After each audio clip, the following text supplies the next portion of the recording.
What's going on, Falcon fans? It's your boy Ricondo coming back at you with another video. So today, guys, we're going to talk about the Week 4 game against the Atlanta Falcons, and just like the title says, is it already time to panic? Um, I've been out the whole week, right? I'm gonna be honest with you guys. I did not want to talk about Sunday's game against Carolina Panthers. I just decided to because I didn't have nothing good to say. I'm just being honest with you. It's a piss poor performance. I really didn't want to talk about that game. I think the Falcons should have flushed the game. Um, I think other fans should have flushed the game as well. However, it did spark up a lot of conversations about this 2025 Atlanta Falcons team, and we're going to definitely talk about it today. So many questions about where this team is going this year. But we just got to get into it, and we're definitely going to talk about it because I want to hear from you guys. Let me know what you think. I got my thoughts on this, on where we at right now. As Atlanta Falcons team going into Week 4. One more week before we go into a bye. Just is such an early bye for the Atlanta Falcons, and then they got to hit the ground running after that. Right? They got two tough games back to back primetime games against the Buffalo Bills and the San Francisco 49ers after this. So this is kind of a big game for the Atlanta Falcons. So if you want to say it's time to panic, I can understand that. But as a fan base, I want to just say calm down. Right? It's just we're just 1-2 guys. It's 3 games into the season. I really don't think we already ready just to completely give up on this team. So especially from what we've seen the first 2 weeks, right? Um, Easily could have won the game against Tampa Bay Buccaneers. Had an impressive performance in Week 2, right? And then we laid a dud. We laid the freaking don't know what the hell kind of game that was in Week 3. It's just there's nothing else to say about it. It was just piss poor performance. Nothing we can do. It is what it is. They just played like shit. It's just the bottom line, and nothing you can say about it. So we're definitely gonna get into that today. So guys, with that being said, if you have not already, go ahead and please subscribe to my channel. Please hit that notification bell so you know when I have something to talk about. Please share my video throughout the YouTube universe so more people can come in and hear me talk about. That's right, these Atlanta Falcons, guys. All right, so let's get into it. First of all, we'll talk about the injury report for this week. Injury update, and right now it's 3 players has been ruled out for the Atlanta Falcons. AJ Terrell, I think we kind of figured that, he do not want to have that lingering throughout the season. So long as you can, you know, 2 weeks, then you go into a bye. So in essence, that'll be a 3 week off for AJ Terrell. So you don't have to worry about that. Um, Cardell Hodges ruled out for this game, and also is Nathan Carter, right? So at this point, that's all we have who's been ruled out. Seems like everybody else good to go. So let's see, can the Atlanta Falcons try to come back home in a Mercedes Benz? Hope to see all you guys there, ready to rock, be loud, and see can we get back on the right track, get that bad taste off our mouth. One good thing about sports is that when you do have a bad performance like Atlanta Falcons had, you're able to get back out on the field, right? And for football, it's a weekly thing, right? You had a bad game on Sunday. Monday, you watch the tape, and on Wednesday, you guess what? You got to get ready for the next game. You can't dwell on that, even if you played well, right? Obviously, right? They played well on Sunday Night Football. Came back, you had to flush that and get ready in. For all intents and purposes, we heard that it was a great practice last week. However, it did not show up on the field on Sunday. So, like I said, I'm not rehashing that game. I don't want to talk about the game. You guys can go back and play it in your mind all over. I'm done with it. Um, that's why I haven't talked Atlanta Falcon football for almost a week. I'm just being honest with you guys. I did not want to talk about it, and I feel like that's where it's at. All right, so get to the first topic, and right off the bat, we're going to talk about Week 4. Is it time to panic, right? And I just think when you think about it, you say Week 4, right? And you say, okay, that means you have 14 games left, right? If you played 3 games, it's a 17 game season. You got 14 games left. So just for hypothetically, if the Atlanta Falcons win the next 14 games, right? That means they're 15-2. right? Think about that. They win the next 14 games, they're 15-2, right? So, I mean, you have to look at it that way. 1 week, it's week to week games, right? Whatever happened in week 3, it's no way you want that to move over into what happened in week 4. Because if you do, you're going to be a bad team, right? Even the good, right? Because what happened in week 2 then rolled over in week 3, obviously, right? Because we did not see, we saw two different total performances. What happened in week 2 to week 3? So let's just flush week 3 out the way. So right now, when I'm saying I don't think it's time to panic yet, right? It's too early in the season. Um, it seems like the coaching staff and the front office might have panicked, right? You already fired your wide receiver coach 3 games in the season. He said he thinks best decision for the team, whatever the reason is. Um, you know, of course, everybody expects more. It's just that simple. We expect more out of this team, and it seems like it could be unraveling already, right? When you fire a coach 3 weeks into the season, that's kind of worrisome, right? You already move your offensive coordinator down to the bench, so I guess you're trying to fix it faster than you need to. So I can understand the reason why there could be the sense of panic because you fire your wide receiver coach, you move your offensive coordinator down to the bench, right? And these could be great moves. Right, we're gonna look back on this week and see how these moves transpire into moving forward from week to week. Right, but one thing about NFL is that the whole cliche is any given Sunday, and that's what we saw on Sunday, guys. It's just that simple. Which means this Sunday they could be playing the supposedly best team in the league, whatever, and they come out and the best team in the league whoop their butt. That's just keep their butt whoop, right? That's just how it goes, man. So you have to go week to week, right? Games don't roll over to the next game because if, like I said repeatedly before, if games rolled over, what we seen on Sunday Night Football should have rolled over to what we seen on Sunday, and that did not happen at all, right? It was a complete, utterly disaster what happened on Sunday. So you have to flush the weeks, right? If you have a good performance, you flush it because you got to get ready for the next Sunday because you're playing a different opponent and you got to flush it. So you have a bad performance, you got to flush it, right? You got to learn from those mistakes and those wins that you get because if you don't, right, what you want to have for your football team is in November and December you playing some of your best football, right? You're not going to get anything right now, right? So for the Atlanta Falcons to kind of panic sort of week 3 by firing their wide receiver coach and moving the offensive coordinator down to the bench kind of seemed like it's a little panic in it. And I guess I can feel it. Raheem Morris's second stint as a head coach, and he can already see it kind of unraveling. He's trying to nip it in the bud early. So do whatever you got to do to nip it in the bud, but let's keep the main thing. The main thing is week to week.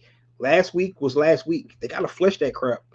That was not a standards that they have set themselves. When we seen the first 2 weeks, it's like Jekyll and Hyde, like two totally different teams from what we seen on Sunday. So that's the way they need to look at it. Like I said, flush that game. The Panthers had a good game plan. They got the Atlanta Falcons got a coach. They got executed from every level, special teams, offense, and defense. And we know that our offense, defense, special teams is completely better than that. So that's the way you got to look at it. So right off the bat, no, it's not time to panic yet. Just not.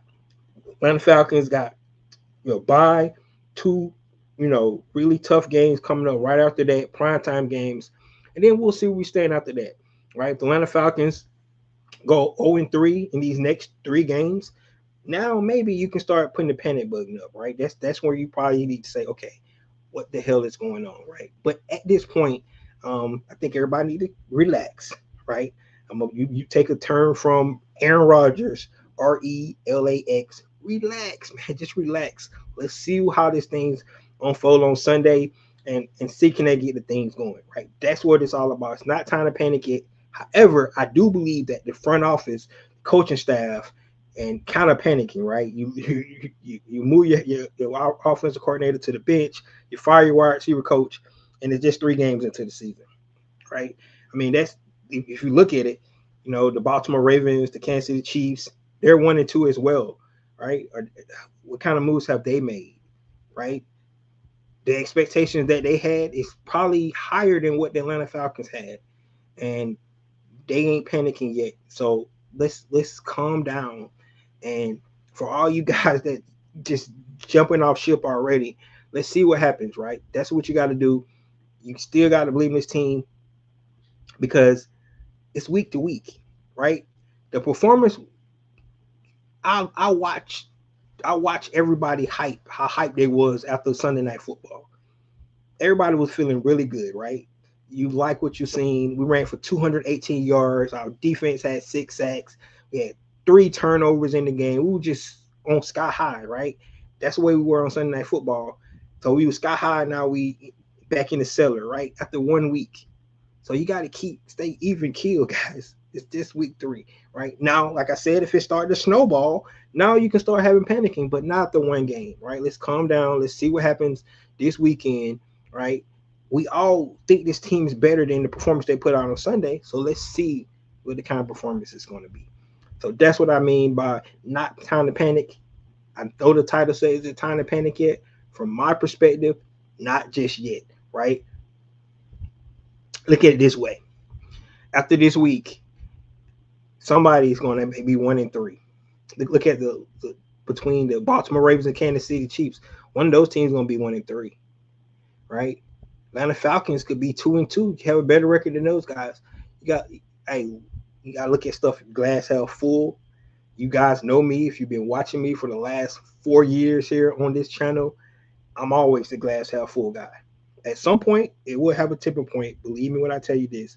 But I do believe that this team has potential to play well this season, right?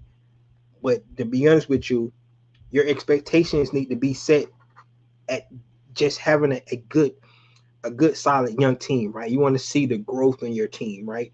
I know we got this playoffs standards, Super Bowl and things like that, but at the same time, what you want to see growth because you got to remember this is one of the youngest teams in the NFL, right? You're looking at that and you want to see the growth throughout the season. If you start to see growth throughout the season, maybe you can be building something for sustainable over time, right? You don't want these one-hit wonder teams to come out and have a really great season, and then you don't hear from them no more. That's not the kind of team we want. We want a team that's going to create sustainment throughout, right? You want to be able to be good, and every year you think about that team that you want to do. So you got to start to think about it like that. It's a young team. Let's see how this team grows. Now, the coaching staff and all that might change. I don't know. Depends on how well this season go. But what you want to see this season from this Atlanta Falcons team is growth, personal growth throughout season, game after game after game. I get it. I'm with you guys. I want to see the playoffs. Looks like right now Tampa Bay is running away with the division again, so it might take a wild card to get there. Let's see what happens. But at this point, what we need to do is just see growth from this team. So in week 4, just coming off, we're not 0-3. We're 1-2, right? We win this weekend. We're back at 500. Really good going into the bye. We got 2 tough primetime games, and let's see what the Atlanta Falcons do. They can go 1-1 from the 2 primetime games, right? That means they'll be 3-3 going into week 7. Look at it. Let's see if the Atlanta Falcons can get it done. And let's see what happens. All right, we got a couple things. April Thomas said, "What's up?" Yep. The Connect says, "This is not normal loss. We didn't score anything." You right. It was not. It was a disaster. It was a disaster loss. You're right. It's not a normal loss, but at the same time, it still only counts as one. Right? You can't make it more than what it is. It's just one loss, man. Right? If we won 59-0, it still comes one win, right? So I mean, we held the team to 6 points, the week before, right? If our field goal kicker make 2 field goals, at least we would have put 6 points on the board. But nobody played well in that game. So I agree, it was not a normal loss. but at the same time, it's only counted as one loss, right? That's just the way you have to look at it, right? If you're giving up already, guys, you didn't believe in this team in the first place, and you couldn't like the performance the first 2 weeks because, for all intents and purposes, they could at least easily been 2-0 going into the Carolinas game. They could have easily been 2-0 going into that game. So let's just look at it in that way. Um, Eddie says the season is somewhat equal. When I say this is again, yes, he is 100% right. Any given Sunday, man, you don't know who's gonna win these games, right? You think you on paper you got all, but they all pros, man. They all good, right? It's all about who comes out and execute the best, right? It is what it is, man. So let's calm it down a little bit. I understand, right? I've been pissed off all week. I'm being honest with y'all. Y'all guys know me. If you've been following me, when my Falcons lose on Sunday, I don't want to talk about the next week. That's why I ain't been on here. I'm just being honest with you. And then the way they lost, like it was really bad. Usually I can come on and try to look at some bright side on the outcome of the game. There was no bright side in that game. It was total, complete, utterly just what Coach Prime said, bull crap. That's what how you said, just straight up bull crap. Winning will be at least expected in a lot of games this year. Yeah, man, you got to win either way you get it. If you've been looking at how teams been winning, block field goals, it's been kind of crazy this first 3 games of the season, right? It's just been some unexpected turns, right? Like I said, we got 2 teams that's 1-3 that you probably thought was going to be better. I mean, 1-2 that's probably the Ravens and the Chargers. You look at a team like Seattle who's 3-0, right? It's just it's some weirdness going on. You look at everybody thought that the Bengals, they already lost their quarterback. Um, the Cleveland Browns got the #1 defense in the league, but guess what? They have no offense, so they still struggling. They did get a win though, so they finally got on the win tonight. So I mean, you just gotta look at it like that, and that's the way it is. All right. So let's not panic just yet, guys. All right. Second, let's go to the offense issues, and this is the biggest issue with the Atlanta Falcons right now. It's the offense. The offense is why the Atlanta Falcons is not where they need to be. Right? They could, like I said, they could easily been 2-0, but the offense let them down. You know, in the first game of the season, and then the second game of the season, we was able to get half of that going. We got a running game going. So I can say we ran over 200, almost 220 yards on the ground. Michael Penix made the throws he needed to make in that game, but we failed in the red zone, right? So the offense is just not good. So right now, guys, looking at our offense, right, the Atlanta Falcons is ranked 13th in total offense, right? Ranked 13th in total offense, right? So, well, if they rank 13th, why does the offense look like they rank last? Because they're only scoring 14 points a game, right? So they're moving the ball like they need to move the ball, right? That's not the issue, being able to move the ball down the field. The issue is their third down percentage right now is 39.5. Right? We talked about the situation of football, right? You come out here, you hear me talk about the keys to victory every week. When I talk about red zone, I talk about third down. Those are the issues. Third down is 39.5. It needs to be at least over 45%, right? Almost half. You need to be almost 50% on third down. If you look at the team that led last year, look at the Tampa Bay Buccaneers. That's why they won the division. That's why they look good, because they led the league in third down percentage last year. That's the money down, right? That's how you keep your defense off the field, and why you keep the other defense on the field by winning on third downs, right?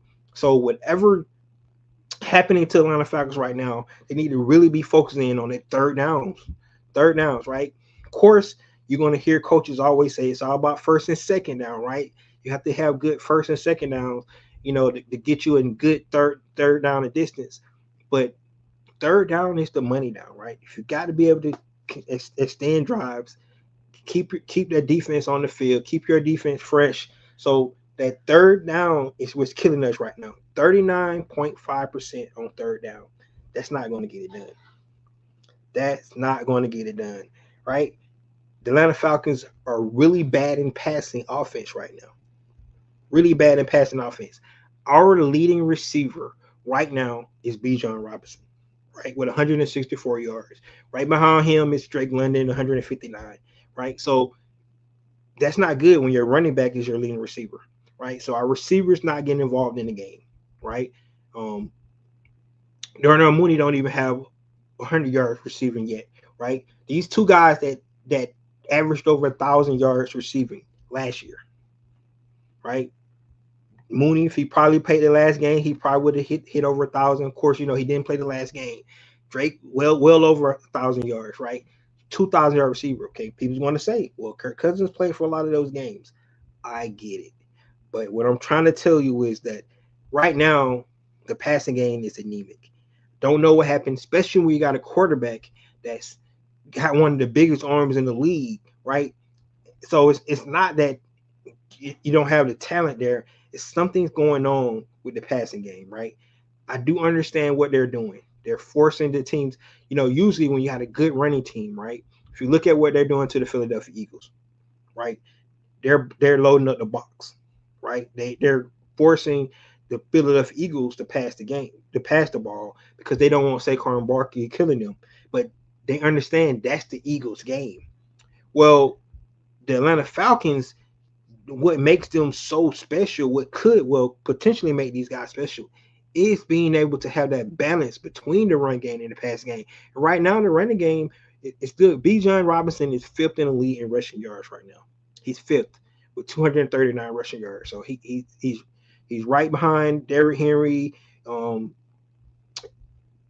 Jonathan Taylor, um, ETN. I forget who the third guy is, but then Derrick Henry is fourth, right? So he's right there. So the rushing game is fine, guys. It's fine. It's not being there to run the ball, right? But the passing game is not working. Now we hear people talking all the time. If you're a good running team, you should be able to pass off the play action pass, right? We're not taking advantage of that. So that's the first thing that's really, really hurting the Atlanta Falcons. You're not using the run game to take advantage, using that run game for you can take advantage of the passing game. You have to be able to use the play action pass, right? Now, a lot of people so enamored about this whole pistol formation and things like that. Maybe that I don't know, right? You listen to Zach Robinson and you hear him talk about being able to, because you're in the pistol, you don't know which way the play is going, right? Because you're not lined up on one side or the other, right? You're straight in the pistol. Well, in my opinion, you probably could do that if you put the quarterback on the center, right? Because he's right behind you. Now you don't know which way he's going as well. So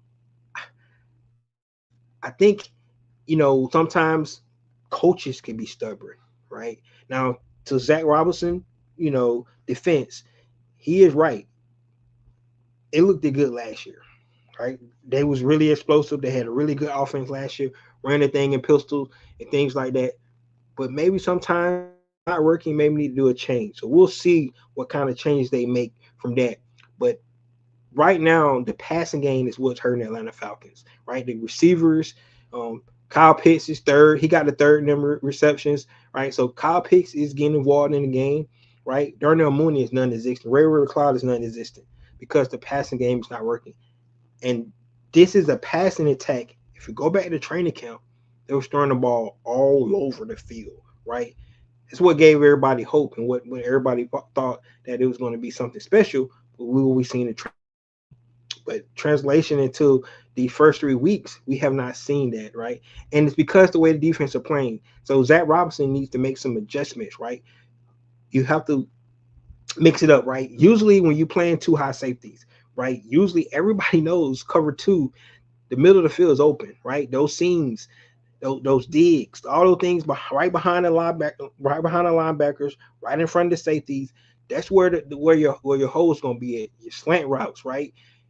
You think that's where you're going to be able to make your money.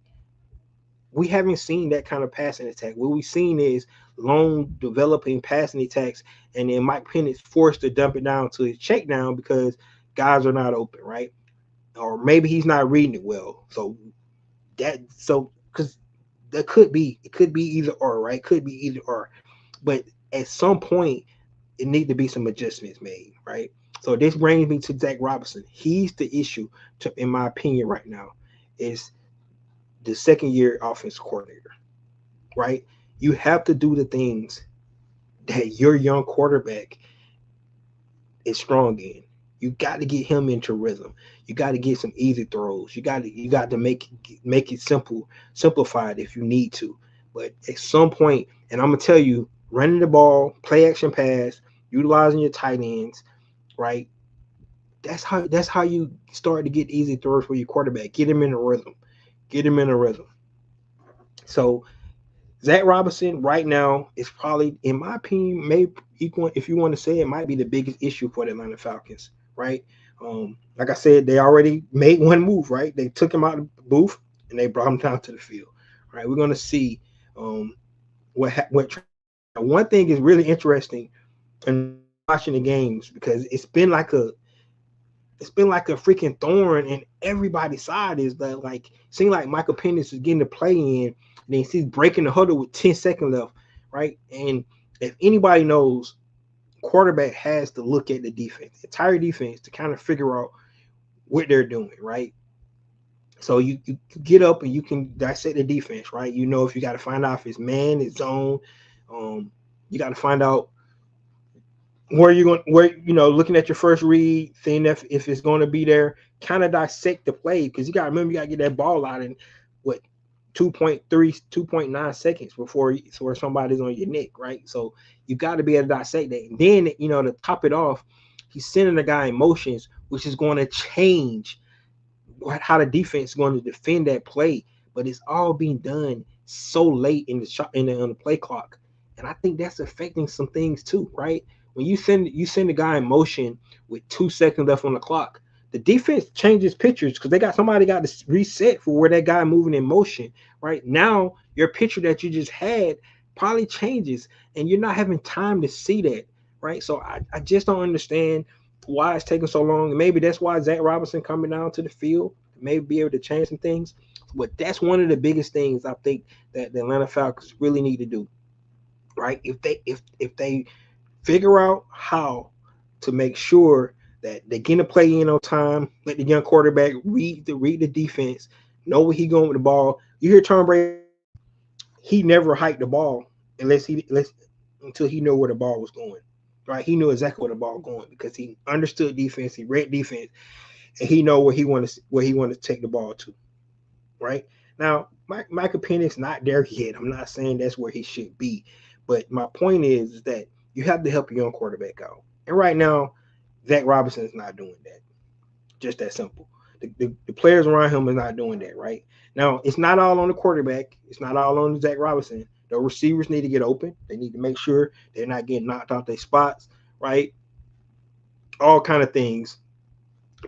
It's so much to playing football that everybody has to execute, right? Every person on the field, all 11. One person don't execute, it could blow up the whole play. And that's sometimes so like when you look watching a game, if you don't know what the play was called, you don't know what this guy was supposed to do, if you don't know what all 11 guys are supposed to do on the play, you could say, you know, somebody made a mistake. And you could be like, no, because this guy messed up, it messed up everybody else. That's the way you got to look at it, guys. So, you know, maybe we should start looking, going over the all 22 and looking at stuff like that, and maybe trying to break it down and trying to figure out who's really at fault, what we think the quarterback might have saw, right? Where the read, what was the first read, second read, third read, right? We don't know that for sure, right? Even the guys that get up and draw plays in on TV, right? They don't know what the play was called. They think they know, right? And they got a better idea than we do. Trust me. But at the same time, they really don't know what was called and what was told to the quarterback in his helmet and what he might be thinking. So That's the way you got to look at it. That's just the way you got to look at it, man. So, right. So we got a lot of offensive issues right now, right? And it's interesting because that's not what we thought was going to be the issues, right? We starting four rookies. We playing like four rookies a lot. We got a lot of second year players on this team. We lost Grady Jarrett. You know, so many issues could be on the other side of the ball, and that's just not the case. The issue is where all the money's at and where all the talent, skill players at, and that's where we're having issues. So Zach Robinson got a lot on his plate. He needs to get better, right? And I'm gonna be honest with you, I don't know how long the leash gonna be, man. I don't know. The Atlanta Falcons have another piss poor offensive performance this weekend. Um, it's gonna start. Go back to my first topic. Panic might start to set in, especially going on a bye week to a Monday Night Football game against the Buffalo Bills. So let's just think about it, man. Um, it's not gonna get any better. So this is the big game for Atlanta Falcons. They got to win this game, but we need to see the offense play better. It's just that simple, right? All right, let's get to the third topic. Third topic of the day, and it's about our young quarterback, Michael Penix Jr. So let's have this conversation, guys. And I'm glad I had this conversation, right? Because I've been hearing it all week long. So first of all, right off the bat, we're not going back to Kirk Cousins, right? So anybody who thinks that should be the direction Atlanta Falcons go in, I don't understand why, right? Kirk Cousins, yes. So let's get it all out there. We know what happened, right? They paid him $100 million guarantee, right? He was supposed to be the starter all year. Apparently, he took an injury, refused to come out of the game, played terrible for four straight games, one interception. I mean, nine interceptions, one touchdown in a 4-game span, right? That what happened. He got benched. Michael Penix played well those last 3 games, enough to let the Atlanta Falcons organization go. They going moving forward the future with a young quarterback. That's what happened, right? So we get it. They paid him 100. So it didn't work out like they thought it was going to work out, but they got a young quarterback in, right? He's only played 6 games in his entire NFL career. 6 games in his entire NFL career, and we already got people saying that he is not the guy. I do not understand it. I don't understand it. This culture right now, the microwave culture, is ridiculous. It really is ridiculous. He played 6 games, man. 6 games. He got 4 interceptions, right? Two last year. He got 2 this year, right? He had one bad game. Out of all those games we seen him play, this is the game where you're like, wow, he really looked like a rookie. That's what we saw. We saw he threw that pick six. He threw that ball so late, and he knew he shouldn't have threw it, but he didn't see the guy. That's what happened. That's what young quarterbacks do, right? I'm just gonna go to comparisons. I'm not saying that Michael Penix Jr. is gonna be a Peyton Manning, right? But let's just look at what I mean about your first season as a quarterback, right? Peyton Manning threw 26 touchdowns, 28 interceptions as a rookie. His team went 3-13, right? 3-13. And I know what people are going to say. Well, he didn't have no talent around him. Yes, he did. He had a Marvin Harrison, who was a Hall of Famer. He had a Marshall Faulk, who became a Hall of Famer, right? These are the players Peyton Manning had with him on his team. He had Torrance Smalls. He had Lamont Warren. He had Marcus Nash. He had good players around him. In his rookie season, he threw 26 touchdowns, 28 interceptions. They went 3-13. Nobody wanted Peyton Manning to get benched. Nobody wanted Peyton Manning to be done with his career because they seen that he had potential, right? And look what he turned into. Society, do not let these quarterbacks grow. That's what's wrong with what's going on right now. The guy played 6 games, and I'm hearing people saying that it's time to let him go. He ain't got it. Had one bad game. One bad game. He ain't been perfect. He got a lot of stuff to do. He got to grow in, right? But he only had played 6 games. He hadn't even played a whole season yet, and you guys ready to get rid of him, right? He's shown potential. He had 2 game-winning drives last year. He had one this year. The defense blew it. Let's be honest, guys. Like, I don't understand the whole we done with Michael Penix after 6 games, right? He's going to have another bad game. I promise you that, right? Because he's a young quarterback. Matt Ryan, in the veteran Matt Ryan, threw 5 interceptions in the game. Do y'all remember that game? He threw 5 interceptions in the game. A veteran Matt Ryan threw 5 interceptions in the game. Go back and look at Matt Ryan's second game. The first game, remember the first game, his first pass ever, he threw a touchdown pass. Go back and look to the second game. Look how bad he played. It happens, guys. Young quarterbacks going to take them time to get better. But if we're going to sit here and already start to give up on a young quarterback after one bad performance, what are we doing? Right? They got to play this thing out. He need to play the entire season to see if he's the guy, right? That's one of the things we wanted to see. We wanted to see if those rookies is going to pan out, those second-year players going to pan out. You need to see if your quarterback is going to pan out. There's no reason to go back to Kirk Cousins. Kirk Cousins been in the league for 14 years. 14 years. Got 1 playoff win, 1-4 record in the playoffs. What?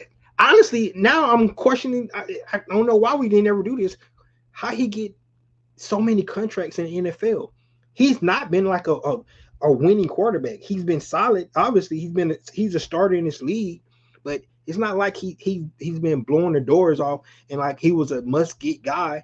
So I don't understand why Atlanta Falcons. Now I'm kind of questioning going to give him $100 million contract when the guy played in the league 14 years and won 1 playoff game. Two losses with Minnesota, 2 losses with Washington. So I don't understand, why somebody would want to go back to Kirk Cousins in the first place, right? Let the young guy play. He's going to make more mistakes. He's a rookie, man. Yes, he came in last year, only played 3 games. This is 6th start. He's going to his 7th start. Let the guy play. I do not understand this conversation is so stupid to me. Right? And the only reason the conversation is because you got Kirk Cousins on the bench. If he wasn't on the bench, you wouldn't have this conversation. Young guys going to struggle. Look at the guy we played last week, right? Bryce Young. Struggled. They benched me, came back. He's playing better. He got more starts than Michael Penix, right? Sometimes we seen what he could possibly be. Like I said, he got 3 game-winning drives where he took the lead in the game, and then the defense blew it. So he took the lead or tied it, right? And then the defense blew it. We seen it. So we seen the potential in a young Michael Penix, right? But you got to give him a chance, right? Like I said, I'm not comparing him to these greats, right? Because you don't know what the career is going to hold for the young man. But at this point right now, the whole idea of people trying to bench the quarterback after 1 bad game is ridiculous. He's not the complete issue with the offense. The offense, we just talked about it, Zach Robinson. That's the issue, right? This guy can throw the ball down the field like a few quarterbacks in this league can, right? So give the guy a chance, man. He got 6 starts. And the whole idea that we seen here talking about this is just ridiculous to me. That's why I stayed off the internet for a week, man. Because the conversation, around Atlanta Falcons, it's so clownish. From the fan base sometimes to the media sometimes, because they don't hold the same, ilk for other teams. It's just like when Atlanta Falcons do something, it's like the worst of the worst, or what they're doing, they don't know what they're doing. Dan Orlovsky get up there and give his his whole speech about, this and that and this and that. Why he didn't show the video from the week before? You see what I'm saying? Like he didn't break down the offense from the Minnesota game, right? He just broke down the worst performance you could ever have as a team. You break down that game, break down the whole season, right? Put up all 3 games and show why they were successful in these plays, and don't show why they weren't so successful in other plays, right? Like I said, it's context, guys. You take stuff what you want for you can have your narratives, right? Sports media right now, it's all about the narrative game, right? Because it sells, right? You tell narratives and you spin it the way you want to spin it instead of telling the whole truth, right? That's where we're at in this country right now. Tell the whole truth, man, right? You show the bad plays, show the good plays, right? Show the running game that we had in Minnesota when the Minnesota did the same thing, sit 2 safeties up, and we ran down their throat, right? Show how the defense was dominating that game. Show that, right? Show how, a couple of plays we could have won against the Tampa Bay Buccaneers. We didn't see none of that, man. But what you did see, put a team that had one of the worst performance and maybe in franchise history in years, right? You put that performance up for the whole world to see and like dissect like this team is just so bad. Like it's ridiculous, man. Like they got a long way to go. I'm not saying that Atlanta Falcons are perfect, right? And I'm not saying there's not issues, but you create narratives you don't have to create when you just tell the Atlanta Falcons are not 0-3. They're 1-2, and they could easily be 2-1 because they could have easily won the game. It could make that kick. We go in overtime, and then we don't know what could have happened, right? So let's like the whole narratives around what's going on right now. It's ridiculous, man. It's just week 3, right? Now we come back, like I said, we lose this game, we lose against Buffalo, we lose against San Francisco. Now we can have this conversation. Raheem Morris gonna have a real he gonna have a coming to Jesus with Arthur Blank, right? Zach Robinson is they're gonna be looking at him. They already got rid of one offensive coach. We're gonna start having these conversations, but right now it's not the time to do that, right? Let's see what happens, right? That's what we gotta see. Like it's just insane to have this conversation about going back to Kirk Cousins after one bad game, right? Guy who's been in the league 14 years got one playoff win, right? Make it make sense. He had a chance last year, just like Matty Ice said, right? He threw one touchdown and 9 interceptions in 4 games, and y'all want to go back to that? Like, come on, man! Like, it's ridiculous. I know we want to win, but get a young guy a chance, man. We want sustainment for years, not for 1 year. We don't go to the playoffs this year, but Michael Penix showed that he could be the future of this team. That's what you want to see. Jr., Jalen Walker showed they're going to be the future of this team. That's what you want to see. Xavier Watts, Billy Bowman, right? They show that they're going to be really good. That's what you want to see. That's how you got to look at this, right? It ain't a one season, man. We trying to have sustained success. If you've been a Atlanta Falcon fan as long as I've been, you don't care about this one season like it's the end all be all, right? We want to see success that's going to last for years and years and years to come. That's what you want to see. So you want to root for this kid because then if he do well, you got a quarterback for the next decade. That's what you want to see. So why are you going to get rid of him after 6 games? Yes, I'm passionate about this. I've been hearing about this crap all week. And I'm coming on here and I'm bidding, man, because I was pissed off about the game. I didn't want to come talk about the game, but damn, it was one game. It was a bad loss. It was terrible. It's nothing good to talk about that game. You can't, you don't need, matter of fact, if I was the Falcons, I want to watch the tape. I'll just be honest with you. I want to watch the tape. The coaches can watch it and be like, what did they do to us? But I don't think they did anything. I think the Atlanta Falcons just played like crap. That's what I think happened. So, like, come on, man. Like, we got to be honest about what's going on here, right? We got a young team, young quarterback going into his 7th start. Let's be realistic, guys, right? Can they turn around? Yes. But it's going to be some more bumps in the road because we got a young team. And we knew this coming into this league, right? That's why I said I don't know what's going to happen. I don't know. Right? What's been surprising is the defense. The defense look good. But we got a young quarterback, man. He's going to have some bumps in the road, right? The more film they get on him, the more stuff they're going to try to take away, and he got to learn how to deal with it. Just that simple. But the talent is there. The mind is there. The athleticism is there. Just got to execute, man. He said it. He knows what it is. So let's do this. Let's do this.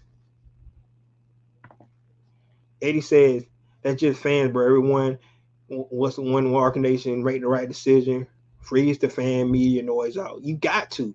You got to. What's going on, T. Terry? T. Terry says Matt Ryan got heated on the podcast. Yes, he did. And I don't blame him.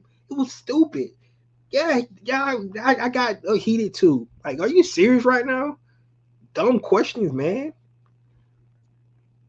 Stick to the future unless it's a head coach and mental illness going with the player to figure out longevity. Yes, man, you. The Atlanta Falcons have to play this thing out, right? They invested in 2 quarterbacks, right? They paid a lot of money to one, right? He's about to be out. You spend the top 10 pick on the other. You gotta play it out. Caleb Williams played like shit last year, right? They didn't sit him, right? He was number 1 pick in the draft.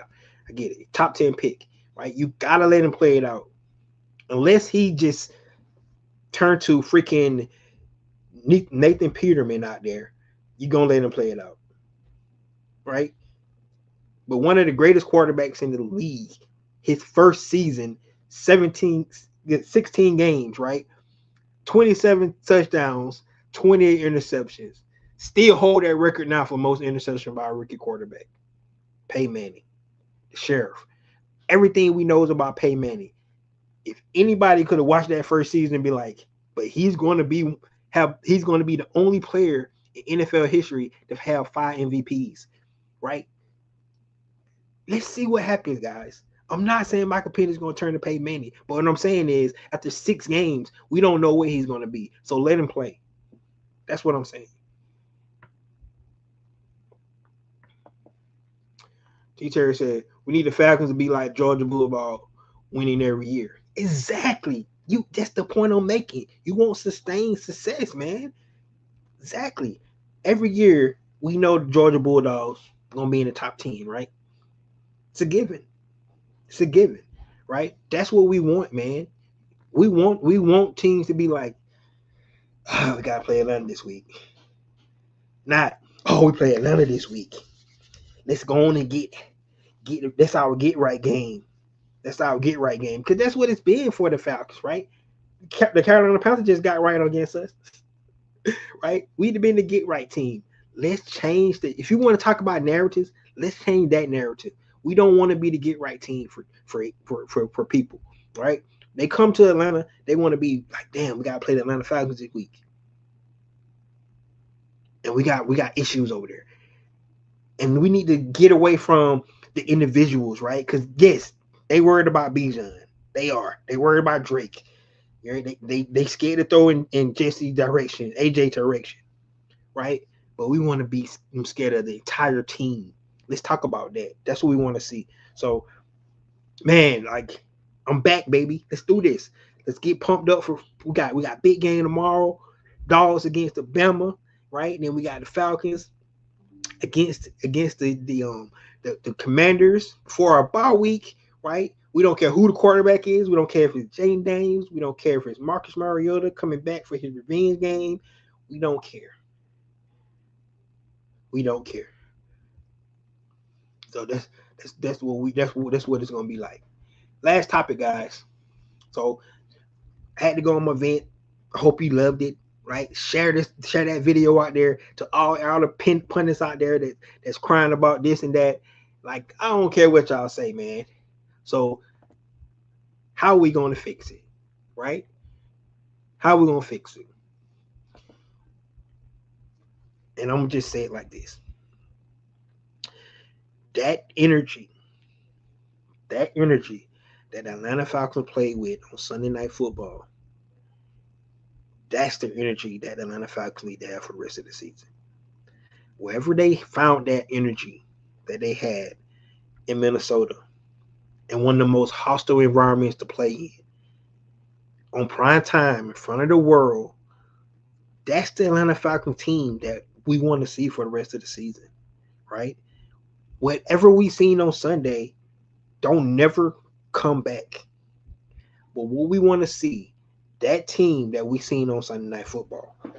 Now the offense still did not play up to par, right? But they was in the red zone with 5 times, 6 times, right? They got to the red zone. They just need to finish, right? We want to see that team we saw in Minnesota, but we want to see that every game, week in and week out.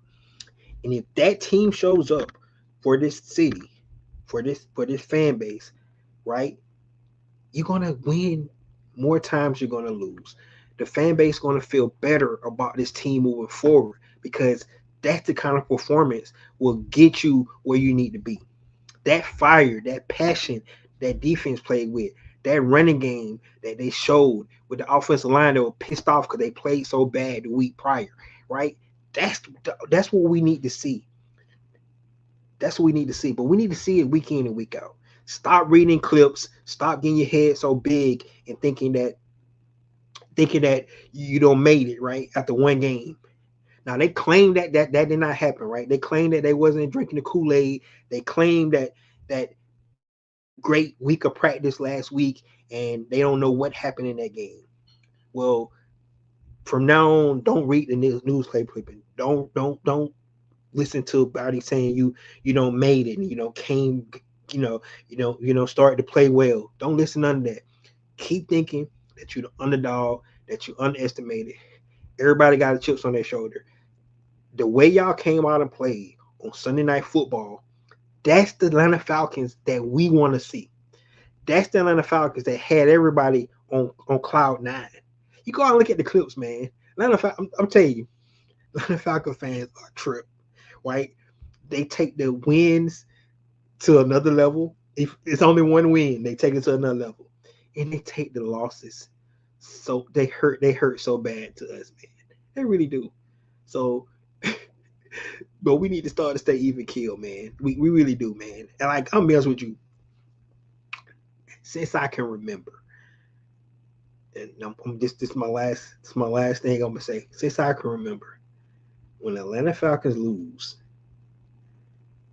I have a bad week, man. I don't know what it is. I don't want to listen to nobody talk about what happened, and I don't want to hear the excuses. I hate it. I really do. I wish I wasn't that kind of fan, um, to feel that way about a team and shit like that. But it is what it is. So, um, we got to be better at it. We got to start to have sustained success, man. Like I'd rather for the Falcons to lose by 3 points than to get blown out. I want to see a good team play well, right? Because you can't win them all, and every team is good in this league. So if you lose a close game, right, because the other team is made like the game, like game one, right? I wasn't that upset about that game because I felt like the Atlanta Falcon was right there. Tampa just made some great plays, man. And if we lose like that, I'm fine. We good, man. I can live with that. But the way we lost on Sunday, I'm not going to accept that as a Falcon fan. And I know you guys are not either. But it's not time to panic yet, right? So let's ride with this team on this Sunday. Let's see, can we get back to 500, right? And we'll be right we need to be going to the bye. Get healthy. See, can we get AJ Terrell back for the huge game on Monday Night Football against the Buffalo Bills? And let's go from there, right? The season, we still got the season ahead of us, guys. Got 14 games left. It's no time to panic. Let's give the young quarterback opportunity to right the ship, right? And let's see can Zach Robinson get this offense firing on all cylinders with so much talent that he have on the offensive side of the ball, right? We cannot have what we've been having. Like, we can't have this. Can't have this. So let's be loud on Sunday. I'll see you guys there. Let's do this. Let's see, can we get a W? Get back in the win column. Dan Quinn coming back. Marcus Mariota coming back. Right. Let's see what we can do. Let's see, can we make some really good solid plays, and get back on track this Sunday in the Mercedes-Benz Stadium. So guys, please share this video. I was fired up today, guys. I was fired up. I hadn't talked about the Falcons. I've been bottled up since Sunday, man. I was freaking pissed, man. I ain't talking about this first time I'm talking about the Falcons, guys, since Sunday. But I'm back, and it's time to see, can we rise up in the Mercedes-Benz Stadium. This is your boy Ricondo coming back at you with another video. Peace.